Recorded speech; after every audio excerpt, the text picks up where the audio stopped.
everybody, one of Wiisdom here. It is Wednesday, December 14th. Yesterday, had to run some errands, ran into Target. As you should know if you watched the unboxing video for Flarewolf. Finally found some Wave 3 characters. Now, previously, I'd landed Solar Flare Aurora.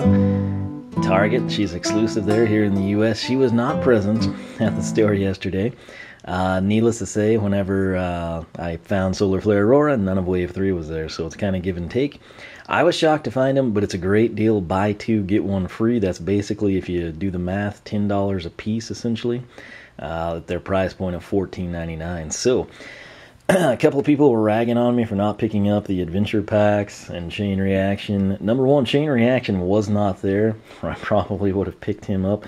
Number two, I just don't have the money to do it. Like, I honestly, if I could, I would. If the sale was better, I would have done it, but it's just something I can't really justify doing at this point in time.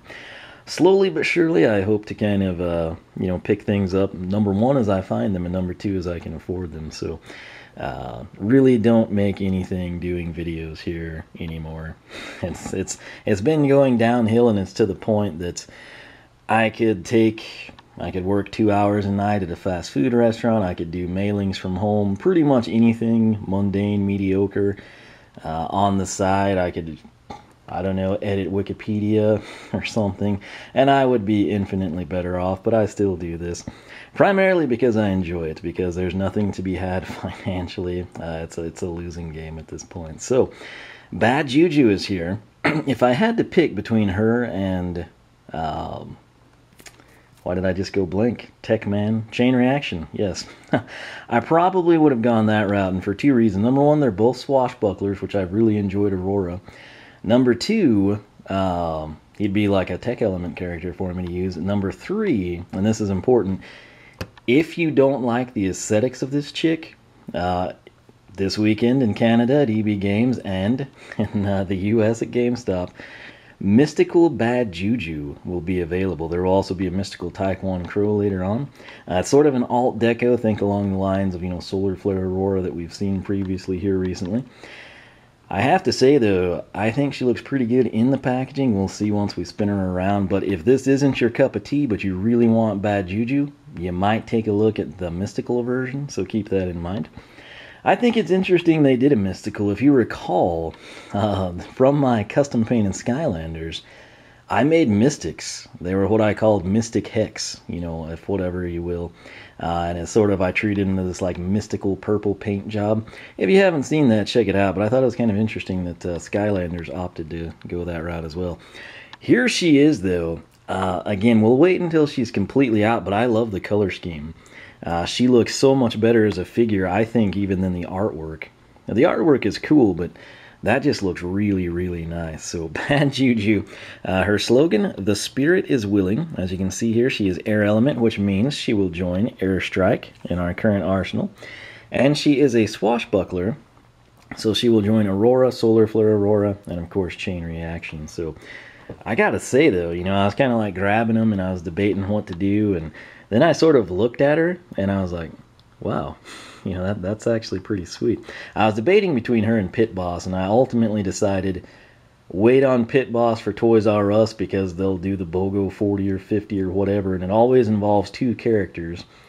Since their main sell would be the legendary version, I assume they would be likely to have a standard form. And I say that because myself and countless others that I've heard from, Wave 3 has been virtually impossible to find. So yeah, a few people get them sent out. Some of you have luck and find them locally. I've been trying, and it was yesterday that I finally landed these. So there's the figure. It goes on the portal, goes in the game. It is that simple. It is that cool. There's Bad Juju. Inset artwork. Pretty swanky looking, gotta say. Sensei Skylanders unleash almighty Sky Chi powers, and you can unlock unique gear and weapons for your Imaginators. Other Wave 3 counterparts, Flarewolf and Buckshot. There's Graveclobber. I think his figure should be pretty sweet. But nonetheless, let's go ahead. You saw me cut these two pieces of tape here. Got one opposite the J-hook, if you will. Color scheme, especially on the Air Element, I have waited for this. Because we had, Griffin Park Observatory is how we acquire standard Airstrike. That color of blue, I love it. It's not really a royal blue. It's not really a sky blue. It's obviously not navy. It's just kind of like a B5 almost, just like a bright blue, and I absolutely think it looks amazing. Especially with black, blue on black, another great color combination. You can see the Air Element logo there. Well, you can't really, but it's there. That's that little thing that looks gray. So, I won't show it in detail. I've done that before. Whenever you pick up Bad Juju, or Mystical Bad Juju for that matter, I hope you will investigate. Now, this is how they're packed. They want to do a good job keeping them secure and in place. What we want to do is just bend this back. Frankly, there's nothing attached to it. And it does just provide sort of like a clamshell C-channel protection, if you will. Well, we got the 45 here, and here on the opposite side, note where she connects in the back. The body, and then the hands, which are holding the two swords. Hence the swashbuckler, right? And a little bit of her funky hair. So, we are going to do that, and then hopefully, yeah, smooth like butter. All right. I gotta say, if there was a battle mode, wouldn't it be cool? Bad Juju versus Double Trouble. I think that would be a pretty nice matchup. Or Hex. Both of those characters I think would be good matchups for her. Nonetheless, oh, the colors. No, you know, I don't like gold. I never have. I never will unless it's currency, which I don't have any of. All right, probably wouldn't be here, right? Nonetheless, it works in this case because of sort of like the royal vibe she sort of spins off. You got the blue and the gold going. Purple and gold, in my opinion, go together very nicely. Again, it conjures up for me royalty and magic, sort of the color scheme it brings up. And that ties in well. She's got the crazy spin wheel eyes. Well, you can actually see them better there. Sort of the skull, the witch doctor mask, whatever it may be, kind of has like the sort of Aztecan looking earrings. I guess that's a new word we've created. The nice cool textures that we've seen on several of the Skylanders. She's sort of got like the just straight up potato sack or plaid pattern going on. Provides a nice texture though. It's not just an aesthetic, you can actually feel that. I love the translucent here. If it would have been a pale blue, like the swords, it wouldn't have been that cool. The fact that they went darker, it ties in with the purple, it ties in with this dark blue. Which this blue has a bit of metallic to it, and it actually comes off looking darker because it's beside the purple. But the whole overarching color scheme of Bad Juju actually looks pretty sweet in my opinion. Now, Air Element base, I believe it's exactly the same. It's so weird not having an Air Element base. It's like cloud based. You know, I realize that's the design here, but you know, in the past it's always been like a cloud. So we've got that a little bit different, but there you see side by side. It is sort of like a steel blue. It's a silvery blue is the best way to describe it. You got the swashbuckler logo there. You've got the clouds here on all sides. Just comes together very, very nicely in my opinion. So since she is a swashbuckler, she's a dual wielder with the swords. This is a translucent blue. It sort of looks clear. Well, maybe there you can see it. It's got a nice hue to it. It's a very, very light blue, but it is blue tinted just enough to not be clear. I think that works well, particularly given her Air Element status, which she did maintain from Trap Team. She's not one of the ones that hopped elements, so that was cool. Seems like Dreamcatcher would have been the choice. Personally, I think they probably were thinking that, and then they're like, what is her figure going to be like? A giant floating head?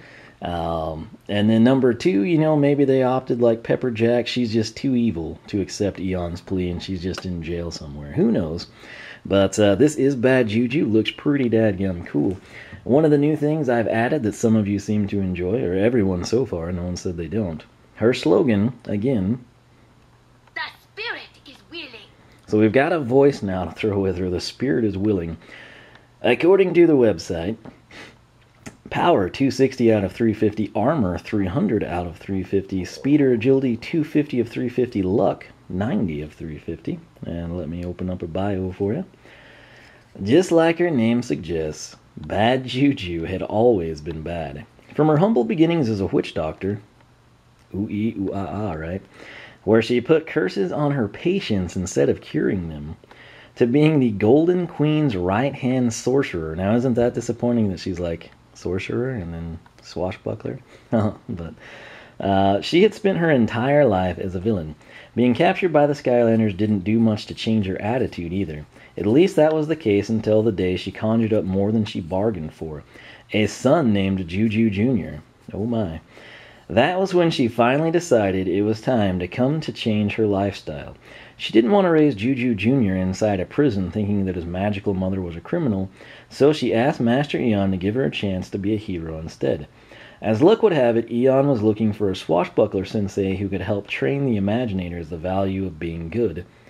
Not bad for Bad Juju. Interesting background story. I'm not sure I like it, though.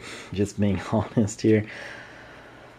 Typically, anytime a character has the minis, whether it's Sonic Boom's, Little Griffins or Royal Double Trouble's minions, the path is historically better. That path is numerically superior, whether you prefer it personally or not. The numbers don't lie, that's the route to go. It'll be interesting to see if that's the case with her, assuming she has a path break-off based on Juju Jr. For whatever reason, that just doesn't appeal to me. And so... we will see. I'm excited to play as her, and it'll be interesting to see the dynamic there. But it's cool they have an explanation, but I almost feel like it's, oh geez, we can't do Dreamcatcher, come up with something. I kind of think a Buzzerbeak figure would have been cool. I'm probably in a very small minority there. And we kind of have that, I guess, tying in with Taekwon Crow sort of a deal. And then... I don't know. I'm going to give her a fair shake. It's sort of sad the sorcery aspects are gone because I'm sorry, but when I look at her and I think Witch Doctor, I kind of think of Sorcerer too, kind of like the Golden Queen. And I don't know Eon's logic on this, but she's now a swashbuckler. It's bittersweet, but the figure does look pretty good. I've got high hopes for her in-game. We will take both paths. We will see which one we like better. And even if the path, if there is one that features Juju Jr., which there seems like there would be, that's probably your secondary type of a thing. If there's a path that features him, it'll probably be superior numerically, and I will probably take the top path or whatever focuses on the swords or any other attack she has that is not Juju Jr. related. So... I could be wrong. If you want to find out, you'll get an initial feel for it when we do her introduction. So be sure to be on the lookout for that. And then, of course, we'll do the base upgrades. Take it from there. If I can get the mystical version, I'll do it. Again, money is very, very tight. And GameStop doesn't usually have as good of a sale as Toys R Us or Target. So I like the store better. I'm more likely to find what I'm looking for. But at the same time... we'll see. Maybe they've got the big Skylander day this week, and I haven't really investigated it past, Mystical Bad Juju will be there. And I have to say, when I saw pictures of that, she looks pretty cool in that color scheme, too. I thought Taekwon Crow looked kind of neat in it, and then I thought, oh, Bad Juju is going to look horrible in that. And then I saw this, and I was like, wow, that looks pretty cool. But then I took a look at the images online, and I was like, that Mystical version doesn't look half bad, so... Nonetheless, a little bittersweet for me personally on the background story and the fact sorcery has become swashbuckling. Based on Aurora, who's the only swashbuckler I have high hopes for Bad Juju. And again, we'll play it all out here in a couple of days. So stay tuned, be on the lookout for that. This is again Bad Juju, the Witch Doctor. Let me know your thoughts. If you've got her, are you going to pick up Mystical? Do you plan to just get the alt deco and, bygone to the standard version? What do you think of the aesthetics here? Do you think it's cool? Do you think it's not cool? More importantly, what I would personally like the most feedback on, how do you feel about A, the backstory, and B, the sorceress, the witch doctor, becoming a swashbuckler? I'm kind of curious to see how people feel about that, because to me, somebody that's been there in Trap Team, remembers the battle, chronicalizes what we have, keeps an active file in your brain on the characters, I don't know. It's bittersweet for me. This thing looks insanely sharp, though, I have to say, as I spin this thing around over and over again. But she does. It's a very unique color scheme, and I think it works very, very well for her. So that said, again, let me know your thoughts on that stuff. Hashtag Bad Juju will get you a bonus brick in the Wall of Wiisdom. And again, I'm going to come in. By the way, I plan to do Buckshot first, but Taco King, just like I did with the introductions, I kind of let people request them. And whenever we had a whole bunch of people concurring that, hey, do this person next, that's what I did. Taco King came in on Flare Wolf's unboxing, asked if I could do Bad Juju first. Went ahead and did it, but truth be told, right now I'm going to do Buckshot, so you got that to look forward to. Again, I will be doing what I can to pick up the rest of Wave 3. That said, thanks so much for watching. I will catch you back here for more action from the pool table.